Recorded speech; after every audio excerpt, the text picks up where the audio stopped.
시청자 여러분 안녕하십니까? 이슈를 더 쉽게 풀어드리는 더 뉴스 시작입니다. 윤석열 대통령의 비속어 논란과 관련해서 대통령실이 해명을 내놨는데 논란은 더 확산하고 있습니다. 여당은 국익을 생각하자면서 확산 차단에 나섰지만 야권은 대통령의 사과와 함께 외교 라인 전면 교체를 요구하고 나섰습니다. 더 정치 시간에 자세히 풀어보겠습니다. 러시아가 우크라이나 전황이 불리하게 돌아가자 예비군 10,000명을 모집하는 등 징집을 본격화하고 있습니다. 핵무기 사용 가능성도 언급한 푸틴 대통령의 속셈은 무엇인지 전문가와 함께 알아보겠습니다. 먼저 오늘의 주요 뉴스부터 보시겠습니다. 윤석열 대통령의 비속어 논란과 관련해 대통령실은 미 의회가 아닌 우리 국회를 향한 것이었다고 해명했습니다. 야당인 더불어민주당은 외교 참사 대신 야당의 화살을 돌려보자는 발상이라며 해명이 더 처참하다고 비판했습니다. 한미일 외교장관이 유엔 총회가 열리고 있는 뉴욕에서 만나 더욱 긴밀한 대북 공조를 약속했습니다. 삼국 외교장관은 북한의 핵무력 법제화에 대한 심각한 우려를 표명하는 공동 성명도 채택했습니다. 백신 접종과 자연 감염으로 코로나19 항체가 형성된 사람이 전체의 97%나 되는 것으로 나타났습니다. 다음 월요일부터는 실외 마스크 착용 의무가 전면 해제됩니다. 국제사회가 러시아의 군 동원령에 대해 일제히 규탄하며 테러 제재 강화를 선언했습니다. 러시아에서는 징집을 피하기 위한 젊은이들의 탈출 행렬이 줄을 잇고 있습니다. 검찰이 종합편성 채널 재승인 심사에서 점수가 조작됐다는 의혹과 관련해 방송통신위원회를 압수수색했습니다. 재승인 심사 관련 부서들이 압수수색 대상에 포함됐지만 방통위원장실은 빠졌습니다. 이번 주말에는 맑고 선선한 날씨가 이어져 깊어가는 가을을 즐기기 좋을 것으로 보입니다. 다만 일교차가 10도 안팎으로 크게 벌어지겠습니다. 윤석열 대통령의 비속어 발언 파문이 확산하는 가운데 대통령실이 발언 공개 14시간여 만에 공식 브리핑으로 반박했습니다. 미 의회가 아니라 우리 야당을 겨냥한 발언이었고 바이든을 언급한 것도 아니라면서 짜깁기와 왜곡이라는 겁니다. 순방을 이어가는 윤 대통령은 캐나다에 도착해 정상회담 준비에 들어갔습니다. 토론토에서 박소정 기자가 보도합니다. 바이든 대통령과 환담이 이루어진 회의장을 빠져나온 윤석열 대통령의 한마디에 파문이 일었습니다. 승인 안 해주고 난리는 쪽팔려서. 사적 발언을 외교 성과로 연결하는 건 적절치 않다는 입장을 밝힌 대통령실. 발언이 공개된 지 14시간 정도가 지나 예고 없이 공식 브리핑을 열었습니다. 국회에서 승인 안 해주고 난리면 이라고 되어 있습니다. 여기서 미국 얘기가 나올 리가 없고 바이든이라는 말을 할 이유는 더더욱 없습니다. 바이든이라고 하지 않았다는 것, 그리고 겨냥한 대상은 미 의회가 아닌 우리 야당이라는 설명을 덧붙였습니다. 그러면서 마치 70년 동맹국을 조롱한 것처럼 짜깁기와 왜곡을 했다고 목소리를 높였습니다. 그러나 대통령의 외교 활동을 왜곡하고 거짓으로 동맹을 이간하는 것이야말로 국익 자해 행위입니다. 사과 의향이 없느냐는 질문에 대통령실은 거친 표현에 대한 국민의 우려는 잘 알고 있다면서도 끝내 사과의 뜻은 밝히지 않았습니다. 뉴욕을 떠나면서 윤 대통령은 SNS에 우리 정부가 글로벌 펀드에 1억 달러 공여를 약속했다며 국회의 적극적인 협력을 기대한다고 적었습니다. 문제의 발언이 국회 야당을 향한 것이었음을 재확인한 메시지로 풀이됩니다. 우여곡절 속에 진행된 한일 약식회담과 한미 환담 등 뉴욕 일정을 마친 윤 대통령은 마지막 순방지인 캐나다 토론토에 도착했습니다. 우리 시각으로 내일 새벽 오타와에서 트리도 총리와 한 캐나다 정상회담에 이어 공동 기자회견을 엽니다. 이번 회담에서는 핵심 광물을 포함한 글로벌 공급망과 인공지능 등 최신 과학기술에 대한 협력 방안이 주요 의제가 될 예정입니다. 캐나다 토론토에서 YTN 박소정입니다. 윤석열 대통령의 비속어 논란과 관련한 대통령실의 해명에 야당은 일제히 반발했습니다. 반면 여당인 국민의힘은 대통령실과 발을 맞추면서 윤 대통령이 굳이 바이든을 언급할 이유가 없었다고 주장했습니다. 국회 취재기자 연결합니다. 엄윤주 기자. 네, 국회입니다. 네, 윤 대통령의 비속어 논란에 대한 대통령실의 해명, 야당을 겨냥했다는 건데요. 야당의 반발이 거세죠? 네, 앞서 대통령실은 윤 대통령의 비속어 대상은 미 의회가 아니라 우리 야당이고 바이든 대통령은 언급될 상황이 아니었다며 상황 수습에 나섰는데요. 대통령실 주장에 야당은 강력 반발했습니다. 민주당은 해명이 처참하다, 이걸 변명이라고 하나 대한민국 국민 5천만 명을 난청 있는 사람으로 만드는 것이냐면서 비판을 쏟아냈습니다. 아침 지도부 회의에서도 맹공을 퍼부었는데 들어보시죠. 국민들은 망신살이고 아마 엄청난 굴욕감 그리고 자존감의 훼손을 느꼈을 겁니다. 거짓이 거짓을 낳고 또 실수가 또 실수를 낳는 일이 반복된다. 그 말씀드립니다.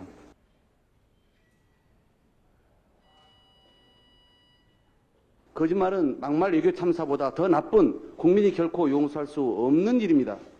외교 참사 대신 169명의 민주당 의원들에게 화살을 돌려보자는 저급한 발상 또한 나쁘끄러워 국민의 한 사람으로서 차마 고개를 들 수 없습니다. 반면 국민의힘은 대통령실의 해명에 발을 맞추고 있습니다. 정진석 비대위원장은 아침 라디오에서 발언 현장에서 윤 대통령이 미국과 바이든 대통령을 언급할 이유는 없었다고 두둔했는데 들어보시죠. 저는 가까이에 있지 않고 현장에 없어서 이 동영상만 여러 차례 봤는데 딱히 그렇게 들리진 않더라고요. 그러니까 아니 근데 그게 KBS나 MBC나 SBS가 똑같이 다 보도를 했기 때문에 그걸 저희로서는 대통령실의 해명을 믿을 수밖에 없지 않겠습니까? 주호영 원내대표는 윤 대통령의 비속어 대상이 국회와 야당을 의미하는 것이라도 유감스러운 일이라고 몸을 낮췄습니다. 정확한 사실관계를 파악하지 못한 상태에서 제가 언급하는 것이 바람직하지 않습니다만은 만약에 그 용어가 우리 국회를 우리 야당을 의미하는 것이라 했다고 하더라도 많이 유감스러운 일이죠. 국회 상황도 보겠습니다. 국감을 앞두고 증인 채택 문제를 놓고서 여야가 격돌하고 있다고요? 네, 오늘 오전 국회 교육위원회는 국정감사 증인 채택을 위한 전체 회의를 진행했는데요. 15분 만에 회의는 산회했는데 국회 교육위는 국정감사에서 윤석열 대통령 부인 김건희 여사의 논문 표절 의혹과 관련해 국민대와 숙명여대 총장 등 11명을 증인과 참고인으로 부르기로 했습니다. 이 과정에서 이태규 여당 간사와 유기용 교육위원장과의 설전도 있었는데 직접 보시죠. 민주주의 원칙 중에 하나가 바로 다수결의 원칙입니다. 합의가 이루어지지 않았을 때 국회법에 따라서 다수결의 원칙에 따라서 처리한 것을 폭력이라고 말씀하시면 그거는 위원장으로서 수용할 수 없다는 말씀을 드리면서 어떻게 여기에다 발언 기회도 안 주고 추가로 위원장님 지금 뭐 야반 도주하시는 겁니까 이 대낮에? 예? 말씀을 좀 조심하시고 아니 어떻게 발언 기회도 안 주고 그냥 사내로 선포하십니까? 결국 민주당의 일방적인 선포에 대해 여당은 정치 공세로 규정하고 강하게 반발했습니다. 그러면서 이미 대선에서 국민적 평가를 받은 사안에 대해 자신들의 정치적 이익을 위해 재탕, 삼탕, 우려먹기를 하고 있다고 비판했습니다. 국감 전국을 앞두고 주도권을 잡기 위한 여야의 기싸움이 본격화되는 양상입니다. 지금까지 국회에서 YTN 엄인주입니다. 유엔 총회가 열리고 있는 뉴욕에서 한미일 외교장관이 만나 대북 문제와 3국 공조 방안을 논의했습니다. 세 나라는 북한의 핵 무력 법제화에 우려를 표시하고 7차 핵실험을 강행할 경우에 단호하게 대응하기로 뜻을 모았습니다. 워싱턴에서 권준기 특파원이 보도합니다. 한미일 외교수장이 인도네시아 G20 회의 이후 2달여 만에 다시 한자리에 모였습니다. 회의에 앞서 블링컨 미 국무장관은 한미일 세 나라 협력을 강조했습니다. 각각 양자 형식으로 협력할 때보다 3국이 공조하면 더 효과적이라는 겁니다. For the United States, this trilateral partnership matters. It makes a difference, and I think we can see that in the work that we're doing together. 1시간가량 이어진 한미일 외교장관 회담에서 핵심 이슈는 역시 북한이었습니다. 3국 외교장관은 공동 성명을 통해 무엇보다 북한이 7차 핵실험에 나설 경우 강력하고 단호하게 대응하겠다고 밝혔습니다. 이어 북한이 핵무력 법제화에 나서며 긴장을 고조시키는 것에도 심각한 우려를 표명했습니다. 한반도 비핵화라는 목표 달성을 위해 함께 노력하는 것이 중요하다며 북한이 수차례 탄도미사일을 발사한 것을 규탄한다는 입장도 재확인했습니다. 박 장관은 회담이 끝난 뒤 전날 한일 정상의 회동에 대한 질문에 여러 가지로 의미가 있었고 한일 관계 개선을 위해 좋은 계기가 됐다는 평가가 있다고 답했습니다. 바이든 대통령과 만난 뒤 윤석열 대통령의 발언 논란과 관련해 해명할 기회가 있었는지에 대해선 대변인이 설명을 다 한 것 같다며 언급을 피했습니다. 최근 미국은 한미일 삼각공조를 어느 때보다 강조하고 있습니다. 대북 이슈를 비롯한 안보 문제뿐 아니라 경제, 환경, 인권 문제 등에서도 삼국 협력을 내세우면서 앞으로 한미일 세 나라가 한 테이블에 마주 앉는 일은 더 잦아질 것으로 전망됩니다. 워싱턴에서 YTN 권윤기입니다. 윤석열 대통령의 국정수행 지지도가 한 주 만에 다시 20%대로 내려앉았다는 여론조사 결과가 나왔습니다. 한국갤럽이 지난 20일부터 사흘 동안 전국 18세 이상 성인 1,000명에게 설문한 결과 윤 대통령이 직무수행을 잘하고 있다는 응답은 28%를 기록해 일주일 전보다 5%포인트 떨어졌습니다. 반면 잘못하고 있다는 대답은 61%로 같은 기간 2%포인트 올랐습니다. 나머지는 의견을 유보했습니다. 윤 대통령의 직무 긍정률은 7월 중순부터 20%대에 머물다 추석 직후인 지난주 33%까지 올랐지만 한 주 만에 다시 20%대로 내려앉았습니다. 지난주 7월 2주차 이후 처음 50%대를 기록했던 부정평가 역시 다시 60%대가 됐습니다. 윤 대통령의 긍정평가 이유로는 열심히 최선을 다한다는 것이 첫선이었고 국방, 안보와 외교 등이 뒤를 이었습니다. 부정평가자들은 경험 부족과 무능함, 경제와 민생을 살피지 않는다 등을 이유로 꼽았습니다. 더 자세한 내용은 한국갤럽 홈페이지나 중앙선거 여론조사심의위원회 홈페이지를 참조하면 됩니다. 재작년 종합편성 채널 재승인 심사 당시에 점수가 조작됐다는 의혹과 관련해 검찰이 방송통신위원회 압수수색에 나섰습니다. 최근 감사원은 TV조선에 대한 재승인 심사 당시에 점수가 고의로 조작됐다는 정황과 관련된 자료를 검찰에 넘겼는데요. 자세한 이야기 취재기자 연결해 들어보겠습니다. 이준엽 기자. 네, 사회일보입니다. 네, 먼저 검찰이 방통위를 압수수색하고 있습니까? 네, 서울 북부지방검찰청은 오늘 오전 경기 과천시 방송통신위원회에 검사와 수사관을 보내 압수수색하고 있습니다. 압수수색 대상은 종합편성채널 재승인과 관련된 방송정책국과 운영지원과입니다. 이 밖에 일부 심사위원회의 사무실 등에 대해서도 압수수색을 하는 것으로 전해졌습니다. 검찰은 지난 2020년 종합편성채널 재승인 당시 TV조선의 점수가 낮게 수정됐다는 의혹을 들여다보고 있는데요. 앞서 감사원은 일부 심사위원끼리 평가 점수를 공유하고 의도적으로 점수를 낮게 수정한 정황과 진술을 확보해 지난 7일 대검찰청에 수사 참고 자료를 넘겼습니다. 검찰은 업무방해죄를 적용할 여지가 있다고 보는 것으로 전해졌습니다. 재승인 심사 당시 TV조선은 방송의 공적 책임, 공정성 항목에서 210점 만점에 104.15점을 받았는데요. 총점이 높더라도 특정 심사 사항에서 배점 50%가 안 되면 재승인 거부까지 할 수 있는 상황이었습니다. 이에 대해 방통위는 여러 가지 조건과 권고사항을 붙여 TV조선의 조건부 재승인을 결정했습니다. 네, 그렇다면 방통위와 심사위원들의 입장은 무엇입니까? 네, 감사원이 검찰의 자료를 넘겼다는 보도가 나오자 방송통신위원회는 지난 8일 해명을 내놨는데요. 엄격하고 공정한 심사를 위해 분야별 외부 전문가로 심사위원회를 구성, 운영했고 심사위원들은 외부 간섭 없이 심사와 평가를 했다고 설명했습니다. 또 감사원 감사를 받는 과정에서 이를 충실히 설명했다고도 해명했습니다. 취재진이 접촉한 당시 심사위원들은 한결같이 의혹을 부인했습니다.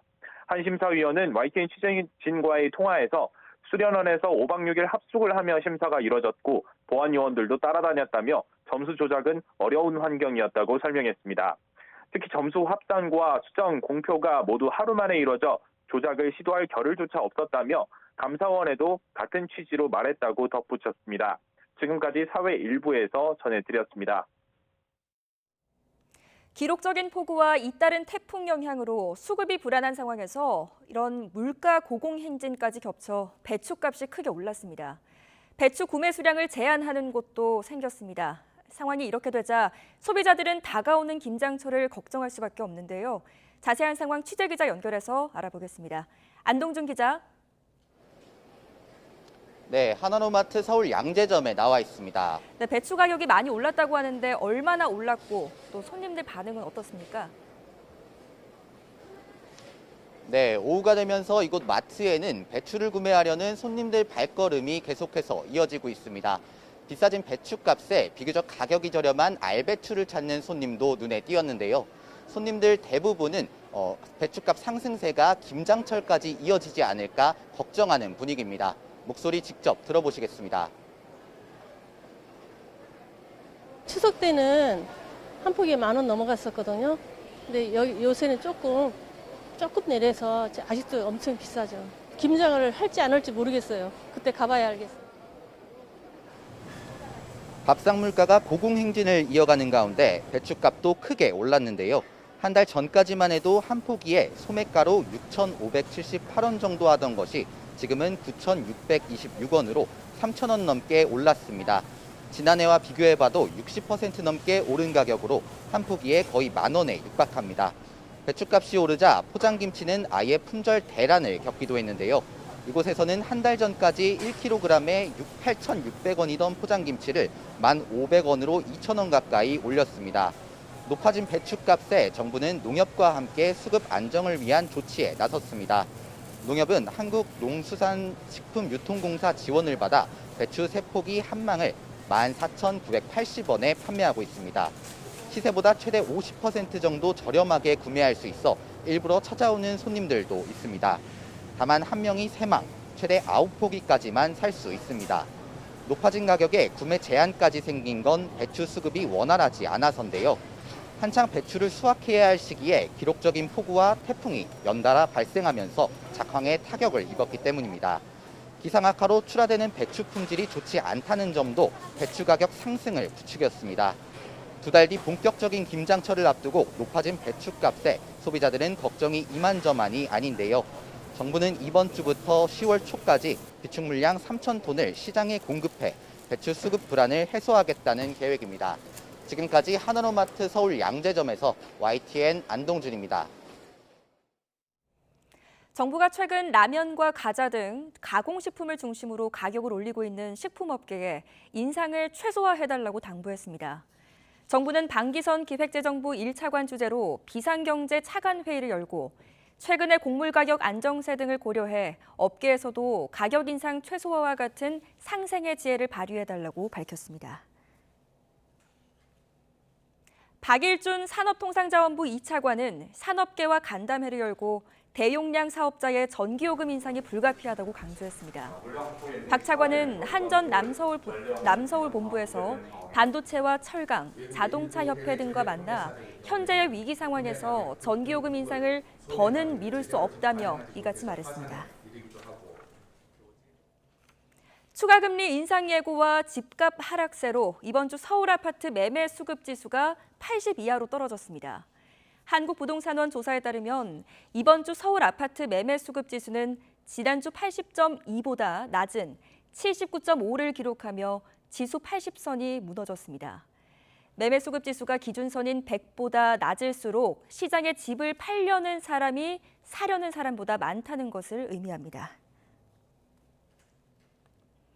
미국이 다시 한번 기준금리를 큰 폭으로 올리고 또 긴축에 대한 강한 의지를 드러내면서 전 세계 금융시장이 휘청이고 있습니다. 강달러 현상이 이어지는 데다 우리나라 기준금리 인상 압력도 커지고 있어서 경기 둔화 우려가 점차 커지는 모습입니다. 강희경 기자가 보도합니다.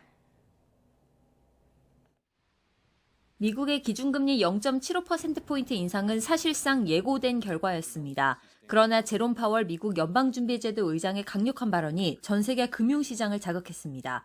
물가 상승률이 연중 목표치에 접근했다고 매우 확신하기 전까진 금리 인하를 고려하지 않겠다는 게 핵심입니다.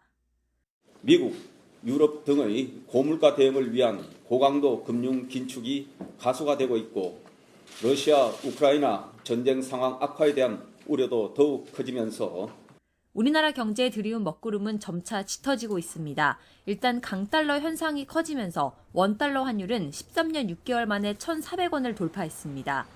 고환율 현상이 이어지면 수입 물가 상승 등의 여파로 국내 물가를 잡기가 어려워집니다. 지난달 소비자 물가 상승률은 5.7%로 전달보다 낮아졌지만 수입 물가 오름세가 계속되면 물가 상승세가 다시 확대될 수 있습니다. 이렇게 되면 결국 금리 인상 압박도 커지게 됩니다. 벌어지고 있는 한미 금리 격차로 자본 유출이 우려된다는 점도 변수입니다. 당분간 0.25%포인트씩 인상하겠다던 이창용 한국은행 총재는 빅스텝 가능성을 열어뒀습니다. 금통위원들과 함께 이러한 전제 조건의 변화가 국내 물가와 성장 흐름, 외환시장 등에 미치는 영향을 면밀히 검토한 후에 앞으로 기준금리의 인상폭, 시기, 경로 등을 금융위에서 결정해 나가겠습니다. 고금리는 부채 위험을 높이고 가계 소비를 위축시킵니다. 안 그래도 높은 환율로 수익성에 빨간불이 들어온 기업의 투자 심리에 악영향을 줄 수밖에 없습니다. 가계가 돈을 쓸 수 있는 여력도 줄어들고 주식이라던가 주택 가격과 같은 자산 가격이 하락하면서 소비 심리가 더욱 위축될 수 있기 때문에 이 영향을 받아서 기업의 투자까지도 함께 둔화될 리스크가 커지는 것으로 보입니다. 고환율과 고물가, 고금리 등 3고 현상이 악순환을 반복하면서 경기 둔화 압력이 전방위적으로 커지는 모습입니다. YTN 강희경입니다. 우리 국민의 97%는 코로나19 항체를 보유한 것으로 확인됐습니다. 또 5명 가운데 1명이 미확진 감염자였던 것으로 추산이 됐는데요. 정부는 항체 보유율과 재유행 감소 상황 등을 고려해서 실외 마스크 착용 의무를 완전히 해제하기로 했습니다. 취재부서 연결해 보겠습니다. 김현아 기자. 네, 사회 2부입니다. 네, 항체 보유율이 97%면 거의 전 국민이 항체를 보유하고 있다, 이렇게 봐도 되는 거 아닙니까? 네, 그렇습니다. 이번 조사는 국내에서 처음으로 진행된 전국 단위 대규모 혈청 역학조사였는데요. 5살 이상 9,900여 명을 조사했더니 97.38%가 항체를 가지고 있는 것으로 확인됐습니다. 거의 전 국민이 코로나에 감염됐거나 백신을 맞거나 해서 항체를 보유하고 있는 겁니다. 특이한 것은 자연 감염으로 인한 항체 형성률이 57.68%인데 당시 코로나 누적 발생률은 38.15%에 그쳐서 19.5% 차이가 있다는 겁니다. 해석하면 국민 5명 가운데 1명이 감염은 됐지만 확진자 공식 집계에 포함되지 않은 미확인 감염자였던 것으로 추산됩니다.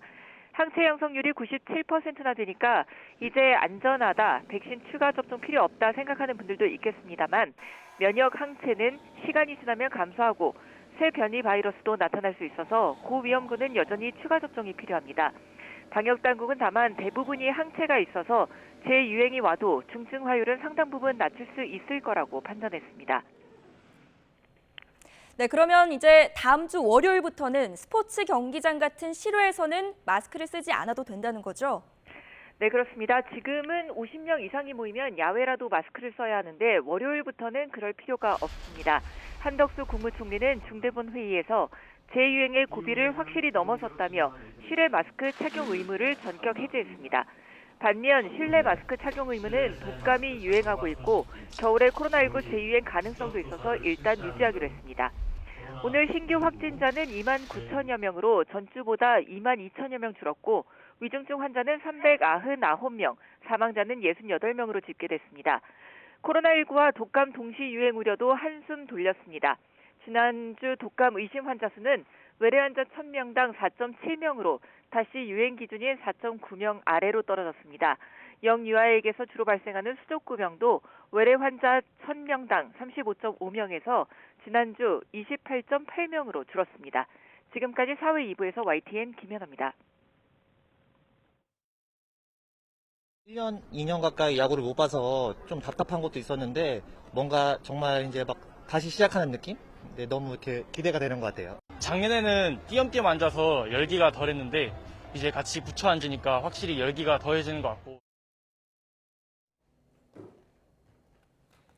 먼저 프로야구 관객들의 코로나 사태 이전과 또 지금의 모습은 좀 다른데요. 먼저 지난 2019년의 모습입니다. 이렇게 마스크 없이 자유롭게 경기를 즐기는 모습이지만 최근 모습을 보면 조금은 답답해 보이죠. 자, 그런데 오늘 정부가 오는 26일부터 실외 마스크 착용 의무를 전면 해제하면서 이제 스포츠 관람을 더 신나게, 더 자유롭게 즐길 수 있게 됐는데요. 또 3년 만에 마스크 없는 가을 야구도 만끽할 수 있게 됐습니다. 이뿐만 아니라 콘서트에서 좋아하는 가수의 노래를 따라 부르는 이 떼창도 가능해졌습니다. 다음 달 15일 방탄소년단의 부산 공연도 예정돼 있는데요.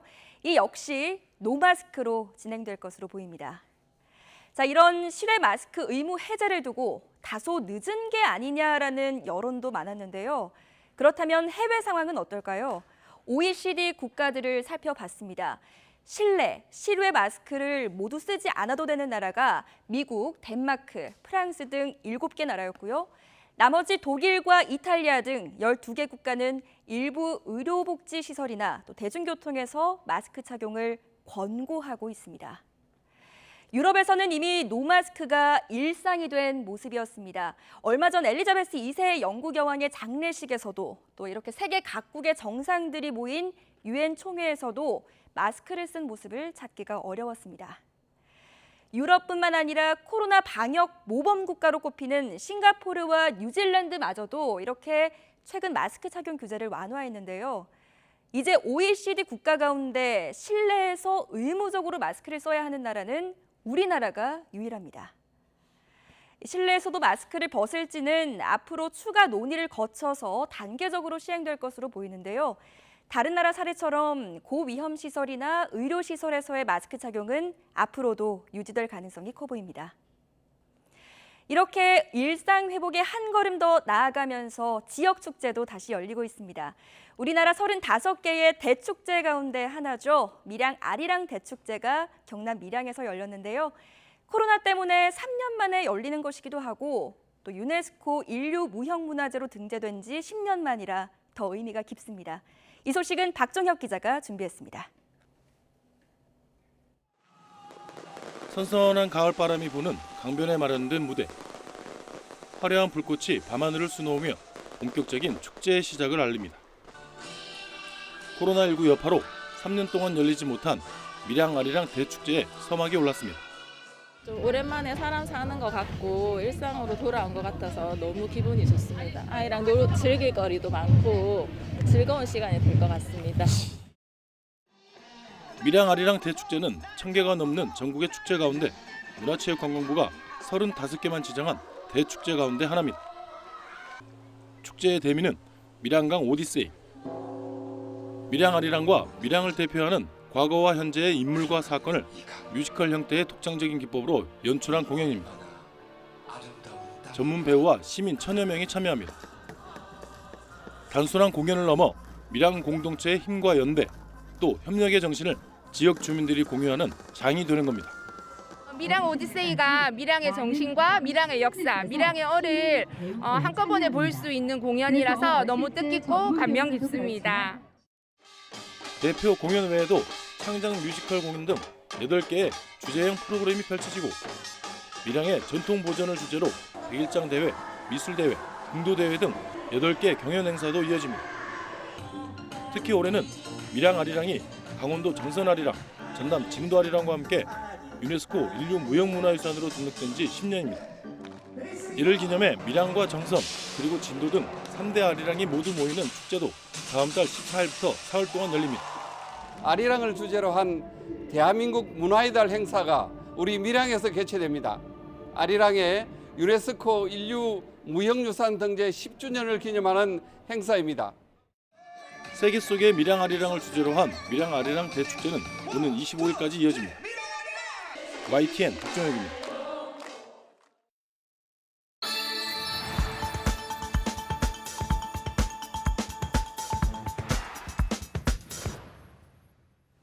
(2차) 세계대전 이후 처음으로 부분 동원령까지 발동한 푸틴 러시아 대통령의 결정에 국제사회는 일제히 규탄 메시지를 쏟아냈습니다. 하지만 러시아는 전쟁 범죄를 저지른 쪽은 우크라이나라며 적반하장식 태도를 보였습니다.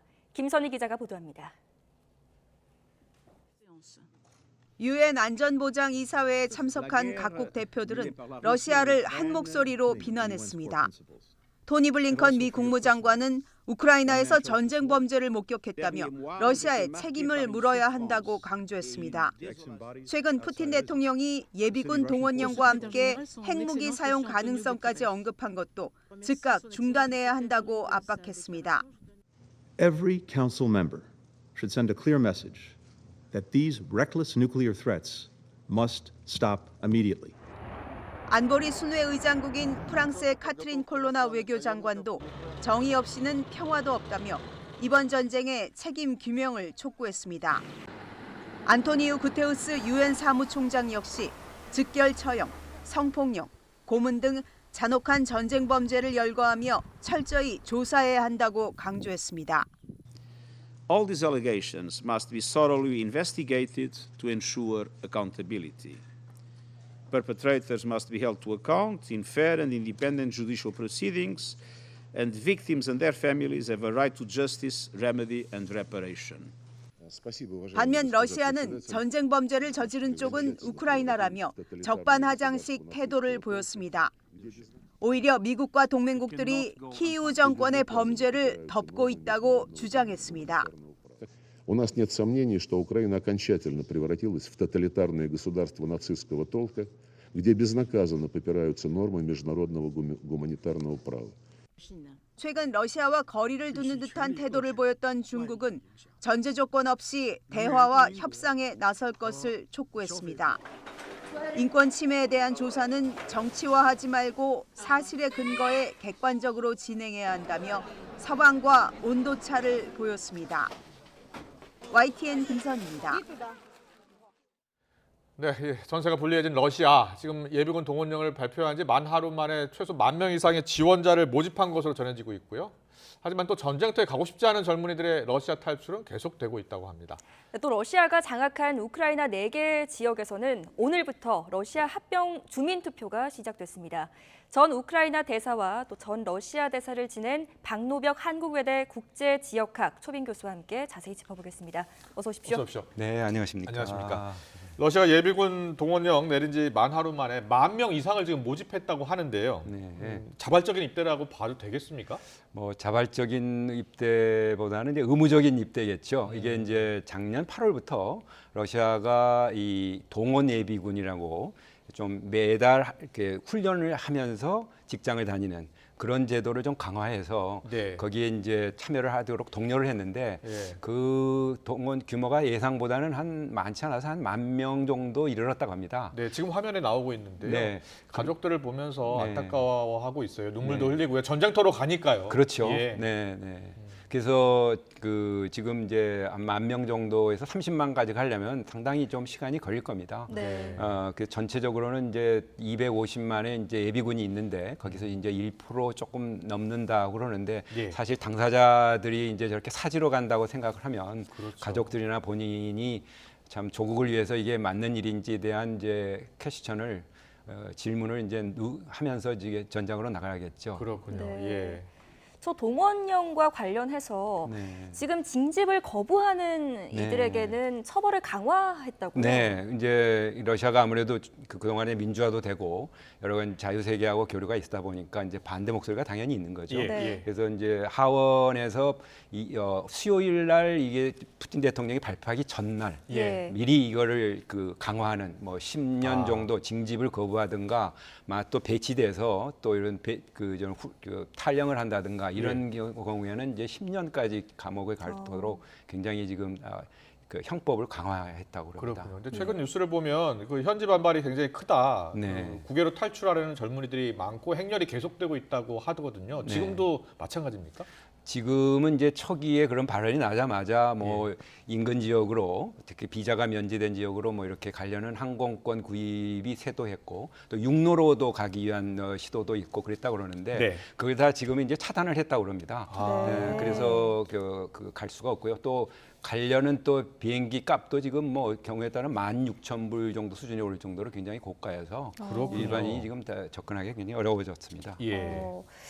지금 국경을 봉쇄했다고 말씀을 하셨는데 그렇다면 지금 독일 같은 유럽연합도 이 징집력에서 벗어나려는 러시아 젊은이들을 포용하려는 의사를 또 밝혔다고 하던데 여기에 대해서 어떻게? 네, 뭐 약간 정치적인 그런 제스처를 취한 것 같습니다. 왜냐하면 뭐 정치적인 망명까지 그렇게 받아들이겠다는 그 보도가 있는데 사실 이런 망명한다는 게 이런 정치적 박해를 받을 우려가 있을 경우에 받아주는 거거든요. 근데 이거는 이제 그 해당 나라의 이제 안보적인 이유로 징집을 하는 것을 정치적인 그런 박해냐라고 하는 논란이 있고 또 수도 모스크바에 있는 대사관으로 그건 피신해야 할 텐데 그럴 경우에 그 과연 그 순조롭게 망명이 되겠느냐 이동에 그런 여러 가지 현실적인 문제는 있습니다. 알겠습니다.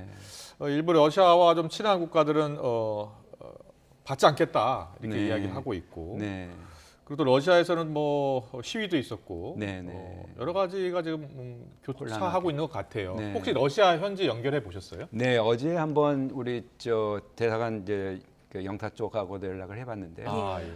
우리로서는 이제 현지에는 그런 이제 약간의 대도시 중심의 소요는 어느 정도 있는데 그게 지금 다는 아니고 또 이게 이제 지방마다 이제 58개 그런 주 뭐 이렇게 나눠져 있습니다. 그렇군요. 그래서 거기에서 다 나올 테고 우리 또 교민들이라든가 이런 분들은 좀 그런데 연루되지 않도록 상당히 좀 유의하고 있다라고 이렇게 좀 하고 있다고 들었습니다. 반면에 지금 러시아 입국을 금지한 나라들 중에서는 어떤 이유로 문을 걸어 잠그게 된 건가요? 네, 그 발트 삼국인데요. 라트비아 뭐 그런 나라인데요. 그 나라에는 이제 러시아계 주민들이 많습니다. 그래서 이 교류를 많이 하다 보면 여러 가지 또 마찰이 생길 수 있지 않습니까? 그렇군요. 그 러시아 사람들, 현지 사람들 보호 명분으로 러시아 정부가 항상 뭐 조지아든지 지금 우크라이나도 그런 식인데 그런 명분을 줄 수 있다 하기 때문에 아예 그냥 문을 걸어 잠근 것 같습니다. 그렇군요. 교류를 당분간 하지 말자. 푸틴 대통령이 징집령을 내린 이유는 전세가 조금 불리해졌다고 판단하고 있기 때문일 겁니다. 그런데 징집령과 함께 걱정스러운 게 핵무기 사용 가능성을 또 언급했어요. 실제로 어떤 상황입니까? 실제로 이제 그 푸틴 대통령이 이제 말한 부분을 보면은 이제 어떤 이제 러시아의 영토나 주권 보호를 위해서 모든 수단을 강구하겠다 이렇게 얘기를 해서 그 안에 이제 물론 이제 핵무기라는 수단까지 들어있는 거 아니냐라는 식으로 이제 우리가 해석을 하게 되는데 이 부분은 이제 미국이 수차례 걸쳐서 비공개적으로 이제 경고도 보내고 약간 이제 전략적 모호성인 그런 조치가 있을 수 있다라고 했기 때문에 이거는 이제 최후 수단이 될 수는 있겠는데 과연 이제 그런 수단으로서 경고성을 하면서 협상으로 나와라 하는 메시지를 아울러 보내는 거죠. 왜냐하면 서방이 자꾸 무기를 제공하니까 이게 상황이 악화되는 거니까 좀 그 축소하고 그 현상에서 어떻게 타협 보는 방법을 하자라는 간접적인 메시지로도 해석이 됩니다. 알겠습니다. 간접 메시지라고 말씀을 하셨지만 최근에 이 사용이 금지된 폭탄, 뭐 소위탄을 사용하기도 했는데. 그거는 뭐 이제 전쟁법에 어긋나는 그 행위죠. 근데 이제 이걸 뭐라 그럴까 그 통제한다든가 처벌할 수 있는 국제사회의 또 메커니즘이 없다 보니까 그 전쟁이 끝난 다음에 그 결과를 두고서 이제 평가를 할 때 저쪽이 이제 불리한 상황에 있으면은 좀 이제 책임을 묻고 문제를 제기할 수 있겠지만은 국제법에서는 이제 그런 이제 중앙 집권적인 그런 그 관리하고 판단할 수 있는 기구가 없기 때문에 한계가 있다고 봐야겠습니다. 우리 교수님께서는 러시아 대사도 지내시고 우크라이나 대사도 지내셔서 감회가 참 남다르실 것 같은데요. 지금 전체적으로 전황을 보면 확실히 러시아가 좀 밀리고 있다고 보면 됩니까? 지금 이제 동부 쪽에서는 조금 밀렸죠. 본래 그 하리코프 지역에서는 이제 굉장히 퇴주를 했는데 그래도 이제 남부나 이런 그 돈바스 지역에서는 사수하려는 그런 실질적인 군 병력 또 그런 이제 장비들이 굉장히 촘촘히 돼 있기 때문에 우크라이나가 지금 병력은 있지만 서방의 어떤 대규모 지원을 받지 않은 한 쉽지 않다고 보는 게 군 전문가들의 평가입니다. 그렇군요. 자, 오늘부터는 또 러시아가 점령한 우크라이나의 일부 영토에 대한 러시아 합병 주민 투표가 이루어지는데 네. 그 대상 지역이 어디입니까? 대상 지역이 지금 초기에 이제 점령을 했던 그 돈바스 지역, 예. 거기 네. 한 80% 장악하고요. 네. 그 남부 지역, 그러니까 크림반도하고 연결된 그 자포로지아하고 헤르손 지역입니다. 근데 그 지역도 다 점령한 건 아니에요. 예. 그래서 이건 좀 무리한 상황에서라도 지금 빨리 이렇게 진행을 하고 있는 이유가 네. 이 지역을 이제 그 자국 영토화라고 이제 이렇게 고정해 놓으면 네. 거꾸로 프레임을 바꿔서 그 우크라이나가 공격해 오는 걸 이거는 이제 우리 영토를 침범하는 거다라는 식으로 해서 자위권을 동원하겠다는 그러려고요. 그런 예. 이제 얘기를 갖고 있고 그러다 보면 이게 해구산 하에 있는 거니까 그 들어올 수 있겠느냐라는 이제 엄포까지 놓을 수 있는 조작설이 그런 그래서 있습니다. 나오는 거군요. 그렇습니다. 예, 투표율, 지지율까지 다 정해진 조작설이 맞습니다. 있습니다. 예, 예. 실제로 그렇다고 보세요? 지금 저렇게 전쟁이 진행 중인 상태고 또 그 주민들이 그 호응도가 그렇게 뭐 크림반도하고는 완전히 상황이 다릅니다. 그렇기 때문에 이건 좀 무리한 그런 진행을 할 것으로 다들 보고 있는 것 같습니다. 알겠습니다. 네. 자, 이 4개 지역이 러시아 영토로 편입이 된다면 우크라이나 입장에서는 반발이 심할 텐데 네. 어떻게 대응할 거라고 보십니까? 뭐 우선 뭐 유엔에서도 그 비난을 했듯이 예. 이제 미국이나 서방과 함께 이거는 이제 국제법상 인정되지 않는 지역이다라고 우선 외교적 공세를 할 거고요. 예. 두 번째는 이제 뭐 군사적인 그런 주민들을 좀 소개를 시키면서 그 지역을 점점 축소하려는 노력을 할 텐데 그게 이제 서방으로서는 딜레마입니다. 이걸 네. 어느 정도까지 지원을 해줘야 이게 이제 그 긴장 고조가 되지 않을 수 있느냐 하는 문제로 봉착이 되는 겁니다. 알겠습니다. 2차 대전 이후 처음으로 러시아가 징집령을 지금 내린 상황이고 10,000명을 정도 모집을 했습니다. 그래서 네. 일각에서는 혹시 3차 세계대전으로 번지는 것 아니냐 하는 우려도 있습니다. 네. 어떻게 보세요? 3차 대전 되면은 이제 나토 또는 미국하고 이제 그 결전이 나온다는 건데요. 네. 이제 이거는 이제 미국이라든가 나토 측은 직접 그 러시아하고는 이렇게 공격 대상으로 삼지는 않겠다라고 해놨기 때문에 예. 이게 이제 그건 러시아가 이제 어떻게 하느냐에 달려 있는 것 같고요. 또 우크라이나가 그만큼 또 진전을 시키기 위해서 어느 정도 서방이 도와줄 거냐 하는 것도 미국의 손에 달려 있기 때문에 예. 그 미러 간의 긴밀한 어떤 그 타협점이 이루어질 수 있는 그런 국내 정치적인 여건이 조성이 돼야 할 거고 지금 뭐 중간 선거 결과가 따라서 네. 미국도 좀 어느 정도 이제 수순에 들어가지 않을까 보는데 미국으로서는 이걸 통해서 굉장히 뭐 손해 보는 건 아니었어요 전략적으로. 예. 중국도 지금 유럽행을 막아버렸고 중국이 가는 것도 러시아는 더더욱이 이제 고립돼 있고 그래서 상당히 약화를 시켜서 이 국제 질서를 좀 더 네. 자유 민주주의적인 방식으로 좀 운영하는 방식을 가겠다는 거니까 예. 그걸 좀 지켜봐야 할 것 같습니다. 알겠습니다. 네, 마지막 질문이 될 것 같은데요. 네. 우크라이나와 러시아의 어떤 전쟁이 장기화되고 있는데 그렇습니다. 국제사회에서 우리나라가 어떤 역할을 또 해야 하고 또 네. 어떤 입장을 취해야 할까요? 네, 제일 첫째로는 지금 이렇게 힘으로 현상을 지금 변경시키려는 장면입니까? 이게 수정주의의 현상인데 네. 이런 데는 강력히 우리가 반대해서 제재도 하고 이건 당연히 지금 하고 있는 거고요. 예. 거기에 플러스 알파를 해서 우리가 도외시해서는 안 될 게 우리 한반도입니다. 네. 한반도는 남북 간의 이런 그 관계도 있고 또 주변 국가의 관리를 해야 하는데 이제 러시아가 아무래도 우리 한반도하고 인접된 중요한 국가 아니겠습니까? 예. 유럽 전선은 유럽 전선대로 우크라이나를 지원하면서 예. 우리가 또 역할을 하고 우리가 글로벌 파워로서 한다는 것은 우리 앞마당도 잘 챙겨야 합니다. 그래서 우리 예. 국민들께서 또는 또 우리 언론계에서도 이런 러시아에 대한 관리를 어떻게 하는 게 현명할까에 대한 고민이 같이 좀 있었으면 좋겠습니다. 알겠습니다. 지금 우크라이나 전황 그리고 또 왜 푸틴이 징집령까지 내렸는지 그리고 앞으로 전망까지 짚어봤습니다. 박노벽 한국외대 국제지역학과 초빙 교수였습니다. 잘 들었습니다. 네, 감사합니다.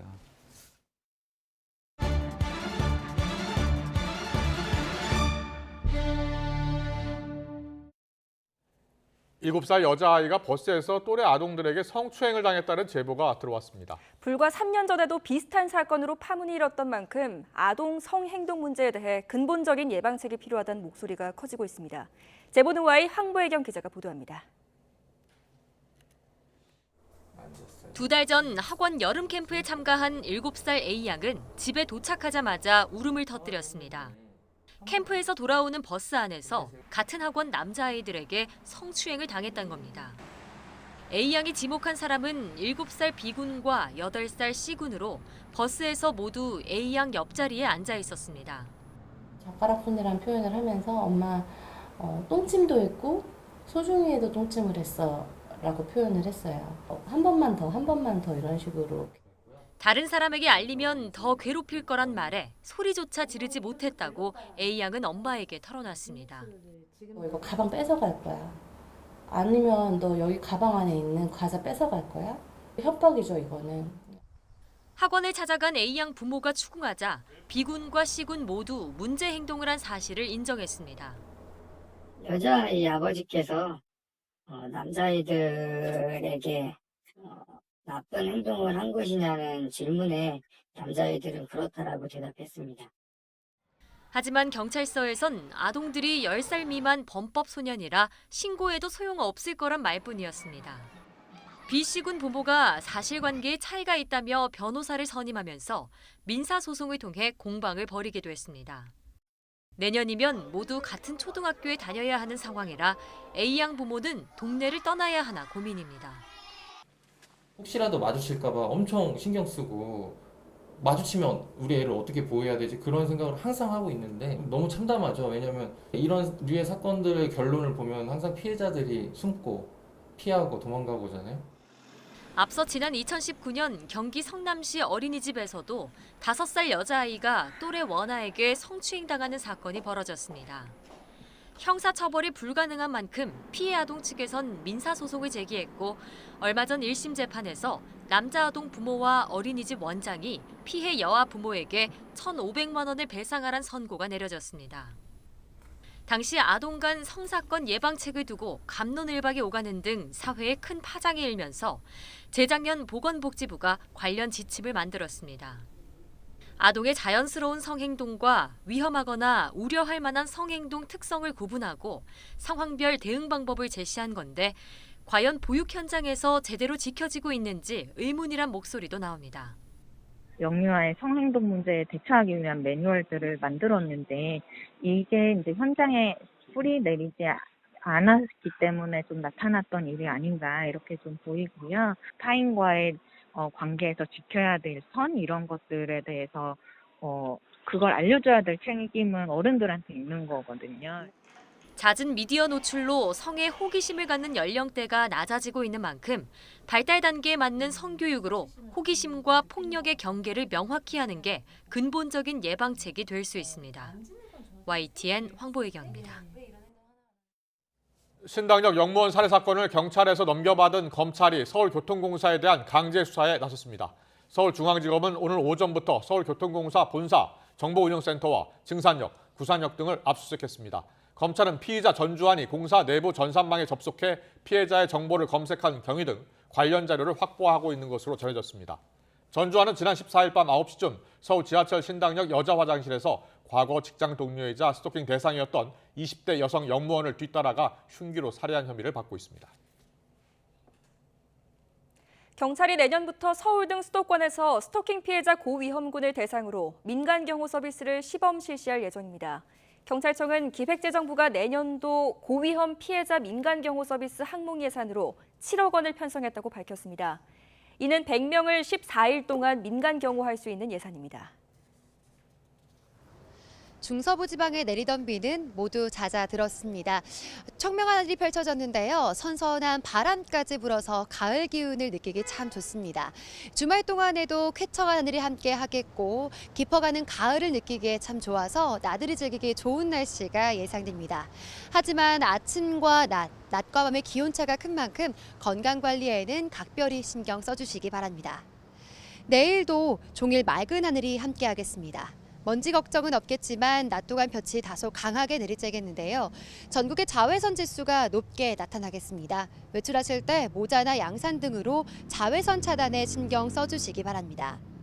내일 아침 기온은 오늘보다 1에서 3도가량 낮아 쌀쌀하겠습니다. 서울 아침 기온은 13도, 대전 12도, 광주는 14도로 예상됩니다. 낮 동안 기온은 10도 안팎으로 크게 오르겠고 서울 24도, 광주와 대구는 25도로 선선하겠습니다. 일요일에도 맑은 하늘 아래 일교차 큰 전형적인 가을 날씨가 이어지겠습니다. 나들이 계획하신다면 큰 일교차에 대비한 옷차림 해주시기 바랍니다. 요란한 비는 대부분 잦아들었지만 바람은 여전히 강하게 불고 있습니다. 현재 경기 서해안과 충남 서해안에는 강풍주의보가 내려져 있고요. 강원 산간과 서해안을 중심으로 초속 15m 안팎의 강한 바람이 이어지고 있습니다. 시설물 관리와 안전사고에 주의해 주시기 바랍니다. 지금까지 YTN 홍나실입니다. 네, 윤석열 대통령의 비속어 발언과 관련해서 대통령실이 여러 가지 해명을 내놨는데 논란은 더 확산하는 모습입니다. 여당은 국익을 생각하자며 확산 차단에 나섰지만 야권은 대통령의 사과와 함께 외교 라인 전면 교체를 요구하고 나섰습니다. 잠시 후 더 정치 시간에 풀어드리겠습니다.